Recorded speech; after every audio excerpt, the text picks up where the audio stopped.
Imagine for a second that you walk into a pet store.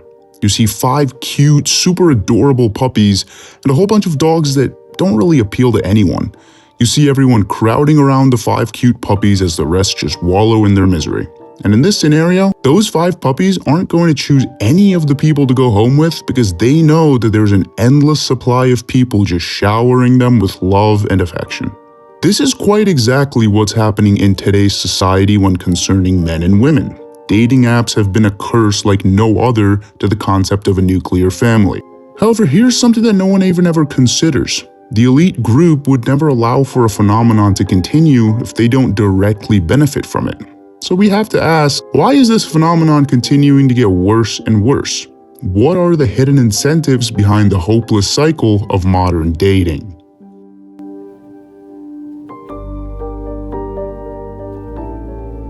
If we want to uncover these incentives, we first have to look at what men and women are really even going through, because a lot of people just find a way to either blame men or blame women without realizing that both sides have glaring issues. When looking at women, like mentioned before, they have an endless amount of options ever since dating apps have come around. Before, women and people in general had far fewer options. If you were part of a small town, your pool was just guys from your local town. Maybe you met someone at college, maybe you met someone at work, but now with dating apps, women have so many options that it really does seem infinite. For example, women's match rate on Tinder is 8 times higher than men, 44% compared with just 5% for men. There are also twice as many men on these apps than women. Because of this many options, if a woman has even the slightest discomfort in a relationship, she finds it so incredibly easy to just break it off and move on to another, because of her options. Before, relationships took work, effort, sacrifices, both parties compromising to make something greater than themselves work. Now there's absolutely none of that. And on top of this, you have mainstream institutions pushing women away from finding a man to settle down with, and either into the workforce, which benefits no one, or through pop culture, encourage them to just start an OnlyFans or become another promiscuous influencer. Think about women of the past, ones that were revered. Harriet Tubman, Rosa Parks. These women stood up for causes greater than themselves. Now, who is pushed by the algorithm? Bonnie Blue. If Bonnie is who young women are looking up to, what hope does society really have of bringing back the family unit? And now the problem with men is twofold. Firstly, the idea of a successful man has been co-opted by the so-called alpha males. According to them, men should be very successful, make tons of money, and then proceed to sleep around with as many women as they can. You ever hear a middle school boy talk about how many girls he's kissed? This is basically the adult version of that.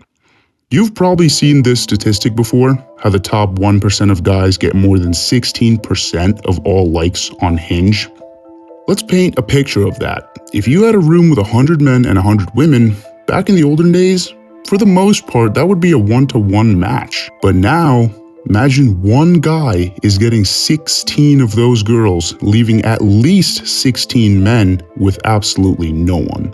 Similar to the women who have endless profiles to shop through, these men also have an endless supply of women that want their attention. And because now they believe they're alpha, they then proceed to also sleep around. Because all of these women that they're sleeping with are doing the exact same thing.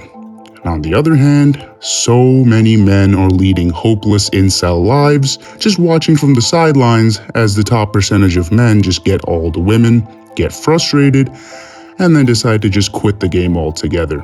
You've probably also heard this statistic, how almost half of the men aged 18 through 25 have never even approached a woman.